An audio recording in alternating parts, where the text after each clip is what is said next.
porque salía de noche por cómo se vestía, porque tomaba trago, bailaba todo el día, por puta, por monja, por fea bandida.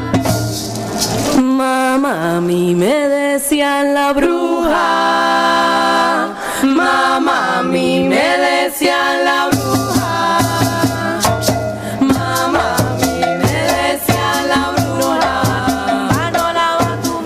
Yo pido un fuerte aplauso porque hoy tenemos este salón lleno de jóvenes, de estudiantes. Esta es lo que nos alegra. Como hoy es el Día de las Brujas, tú sabes, vamos haciendo de menor a mayor. Así que a la monotemática morena. Bueno. O empiezo a bailar ahora porque no traigo, no sé cómo voy a hacer. No, bueno, buenos días. Voy a contar brevemente algunas cosas de cómo va la lucha por la despenalización del aborto en El Salvador. Nosotras decimos por la libertad, por la vida, por la salud de las mujeres. Para quienes no conozcan Centroamérica, quiero decirles que, bueno, ayer hablaba de los 27 años de los acuerdos de paz. No es que no tenga que ver con esos acuerdos lo que ha pasado en El Salvador. Uno de los acuerdos fue la elaboración y aprobación de un nuevo código penal que fuera más garantista de los derechos ciudadanos. Ese era el mandato que había. Entonces, lo que ocurrió es que la primera legislatura, entre el 94 y el 97, en El Salvador el aborto siempre ha sido un delito, pero tenía algunas características. Eran penas menores, venían de, digamos, por ejemplo, el aborto por honor. Había una figura en un tiempo de aborto por honor y no era perseguido de oficio. Aunque estaba penado, por ejemplo, habían clínicas privadas que tenían rótulo para la planificación familiar y una sabía que ahí prestaban servicios de aborto y no era perseguido. Eso pasó antes de la guerra, pasó durante la guerra y los primeros años.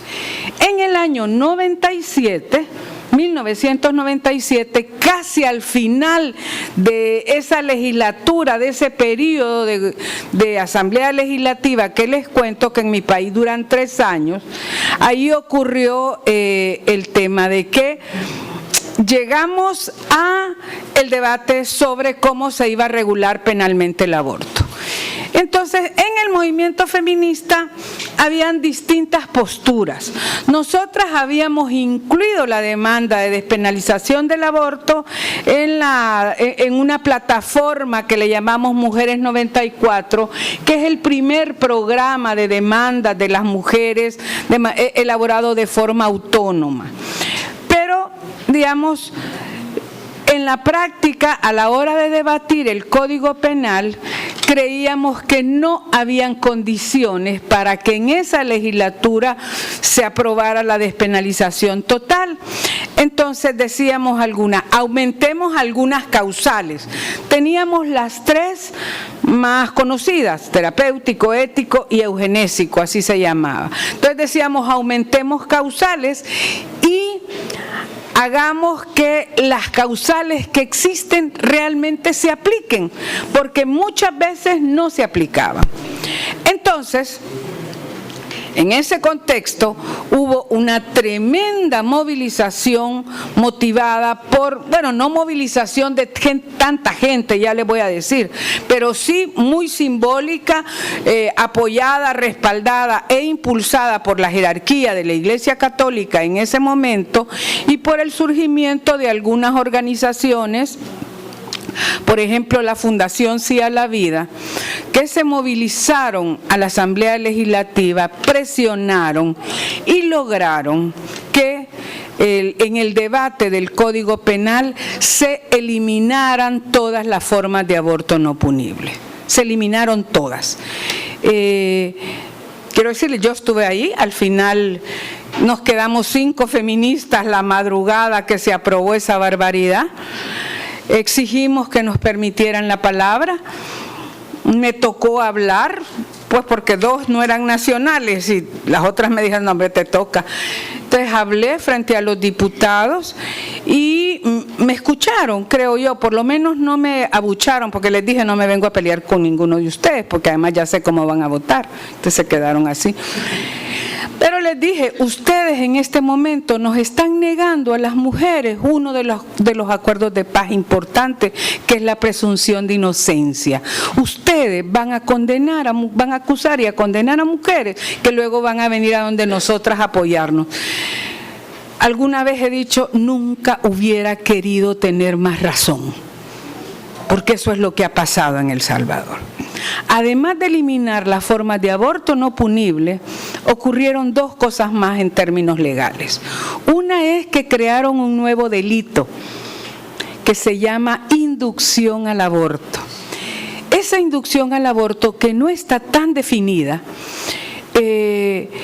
hace que pueda ser proporcionar información a personas, pueda convertirse en delito. Y eso influyó de manera muy decisiva en la autocensura en el propio movimiento después de los primeros años en que ocurrió ese cambio de ley. Porque había miedo, nos pueden acusar, y hoy después nos han amenazado, les vamos a acusar, les vamos a aplicar la inducción el delito de inducción al aborto, pero ahora ya nosotras no tenemos miedo. Pero en ese momento sí había mucho miedo en el movimiento feminista. Y la segunda cosa que están queriendo hacer en Brasil, ¿dónde está Fernanda? Ojo con esto, Fernanda. La segunda cosa que ahora están queriendo hacer en Brasil, y creo que lo quieren hacer en todos los países, pues, que es incluir en las definiciones iniciales de la Constitución la responsabilidad del Estado. Cuando hablan de la responsabilidad del Estado, incluyeron en el caso de mi país el reconocimiento de la persona humana desde el instante de la concepción. Eso.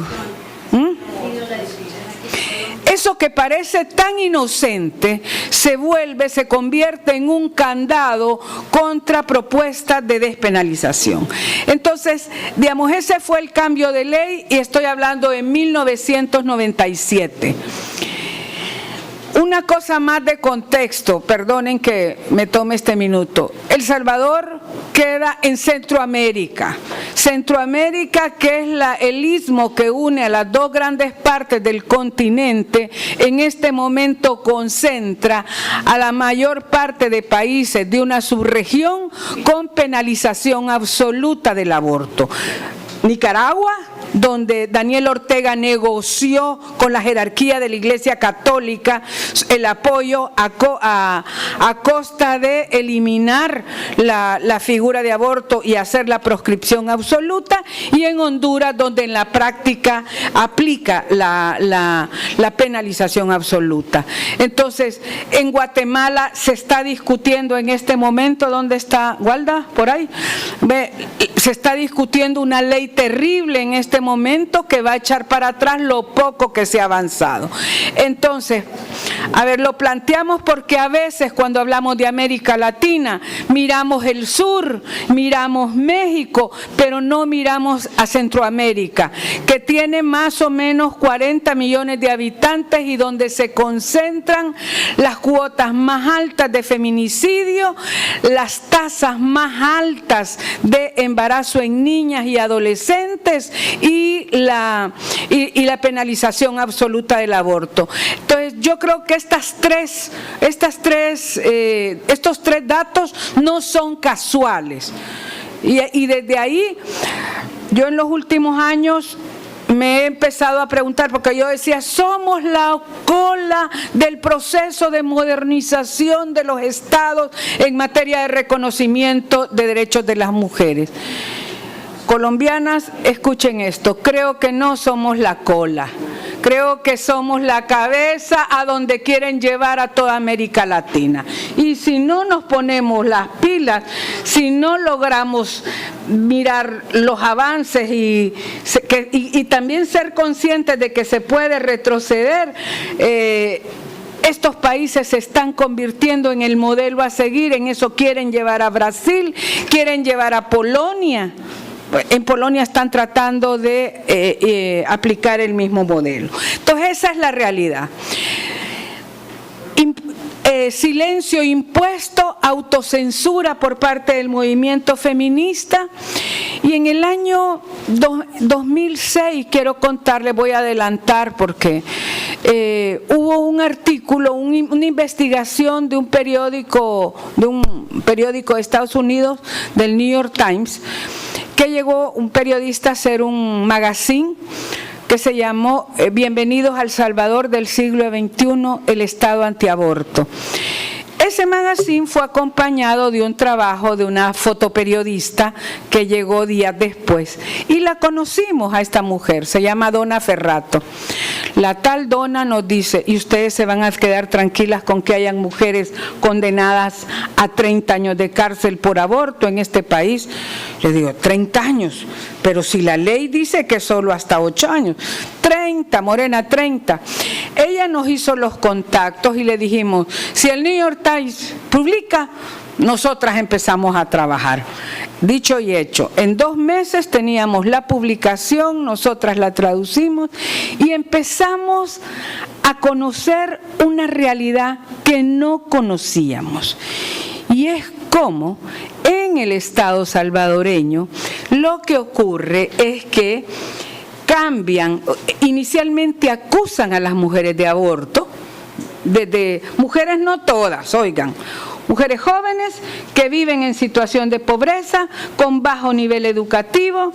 De eso nos fuimos enterando después, pues, con cierta vulnerabilidad familiar. Pero, digamos, en aquel momento era una, se llama Karina. Y entonces empezamos a acercarnos y dimos, sí está condenada a 30 años, pero ¿cómo han hecho esto? Ojo, la condena no es por aborto, la condena es por homicidio agravado, que tiene penas de 30 a 50 años de cárcel. Trabajamos casi 4 años por lograr la libertad de Karina. O sea, dijimos, vamos a conocer, vamos a enfocarnos, vamos a investigar y vamos a sacar a una y a partir de ahí aprendimos. Lo logramos, ya vamos a cumplir 10 años. En julio del 2009 logramos la libertad de Karina. Estábamos felices, con risas, con sonrisas. Lo hicimos a través de una figura que se llama revisión de sentencia, que para quienes son abogadas y abogados saben que es difícil la revisión de sentencia. Lo hicimos con apoyo de unos peritos argentinos y de una abogada argentina, una profesora también de la Universidad de Granada, nos apoyaron, una asociación de abogadas en todo el Estado español también nos apoyaron y logramos la libertad de Karina. Entonces estábamos felices. Cuando sale la Karina nos dice, ¿saben qué? Yo no estoy solo yo en eso, ahí hay otras que están por lo mismo. Entonces dijimos, no puede ser, claro, podía ser. Era un problema que no se conocía, que ni las mismas feministas nos habíamos preocupado por conocer. Entonces dijimos, vamos a aproximarnos, e hicimos un trabajo de investigación. Yo siempre reconozco que puede no ser exhaustivo por la manera en que lo hicimos. Contratamos a unas abogadas a que fueran a los tribunales de sentencia, porque no había otra manera de conseguir la información, y pedían las sentencias condenatorias por aborto y por homicidio agravado en los casos donde la víctima era el hijo o la hija recién nacida. Así. Y entonces, copiando los datos, así construimos, digamos, una tabla. Vimos, no eran los miles de mujeres, las primeras que encontramos fueron 149 mujeres, pero todas con el perfil parecido, 149 mujeres, y allí vimos otra cosa muy interesante, y es que la mayor parte de denuncias, ¿saben de dónde salían? De los hospitales. De los hospitales, y no de cualquier clínica privada. Ojo, una sola denuncia de clínica privada no encontramos. Todas de hospitales públicos, que son en mi país, quien va a los hospitales públicos es porque no puede pagar el privado. Entonces la gente pobre la que va a ir. Entonces sacamos una publicación que luego hemos actualizado, había un programa de radio que se llama Del Hospital a la Cárcel, porque es literal. Las denuncian en la sala de emergencia, cuando las ubican como sospechosas de aborto. Y yo quiero decirles que no entendía por qué llegaban y les ponían las esposas a las camillas del hospital. ¿Por qué es tan rápido? Ahora ya lo entiendo. Aquí el señor, usted es agente de la policía, debe saber lo que es el periodo de flagrancia, ¿verdad?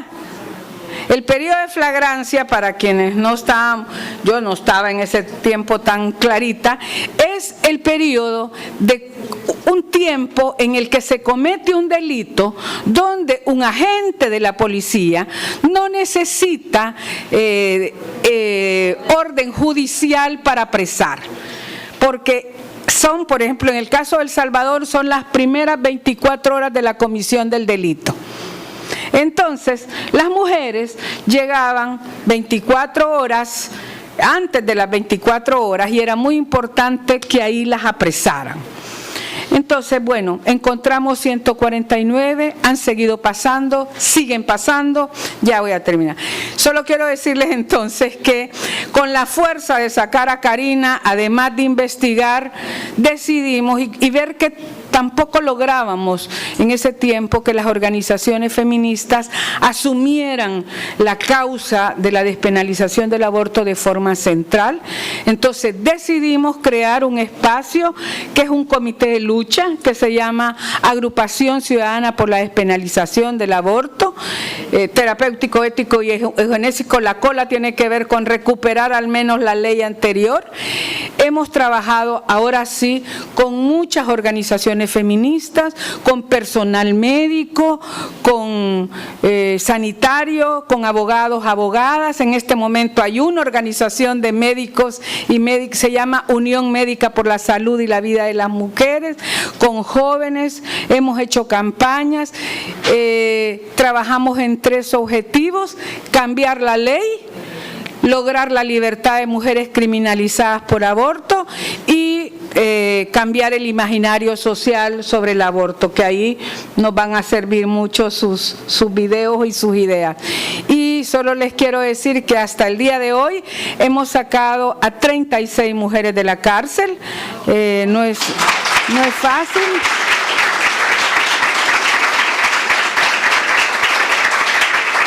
Y estamos luchando por una chica que se llama Evelyn.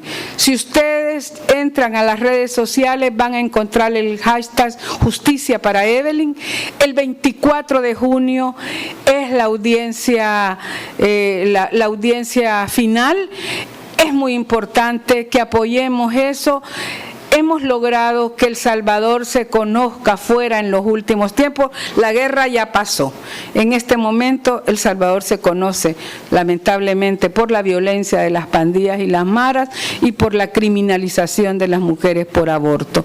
Pero esta es una manera de decirle al Estado salvadoreño: ustedes están haciendo violencia estatal contra las mujeres porque no nos reconocen como personas, no reconocen la dignidad de las mujeres. Así que les pedimos 24 de junio, justicia para Evelyn.